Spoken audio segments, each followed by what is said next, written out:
বাচ্চা লম্বা হয় না যে তিনটি ভিটামিনের অভাবে। ভিটামিন ডি, ভিটামিন বি12 এবং ক্যালসিয়ামের অভাব হলে শিশুর উচ্চতা সহজে বাড়ে না। এ সকল ভিটামিনের অভাব পূরণ করতে শিশুকে কি খাওয়াবেন? বাদাম খাওয়ান। প্রচুর পরিমাণে ভিটামিন বি12 এবং ক্যালসিয়াম আছে বাদামে, যা বাচ্চার উচ্চতা বৃদ্ধিতে সাহায্য করে। এছাড়া এটি বাচ্চার স্মৃতিশক্তি বৃদ্ধি করে। কিশমিশ। কিশমিশ বাচ্চার বাউল মুভমেন্ট ঠিক রাখে, হজম শক্তি বাড়ায়, ফলে খাওয়া খাবার থেকে সঠিকভাবে শরীরে পুষ্টি এবং ভিটামিন পায়, ফলে শিশুর উচ্চতা বাড়ে। কলা। কলাকে সুপারফুড বলতে পারেন। এটি শিশুর বৃদ্ধিকে ত্বরান্বিত করে ও শরীরে পুষ্টি যোগায়। কমলা। কমলায় প্রচুর পরিমাণে ভিটামিন সি ও অন্যান্য ভিটামিন আছে, যা শিশুর বৃদ্ধি ত্বরান্বিত করে। দুধ। দুধ একটি সুষম খাবার, যা শিশুর শরীরে পুষ্টির ঘাটতি দূর করে ও বৃদ্ধি ত্বরান্বিত করে।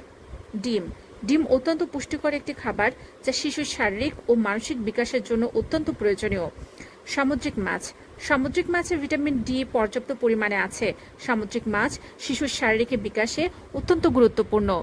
মুরগির মাংস। শিশুর শারীরিক বৃদ্ধিতে মুরগির মাংস অত্যন্ত গুরুত্বপূর্ণ।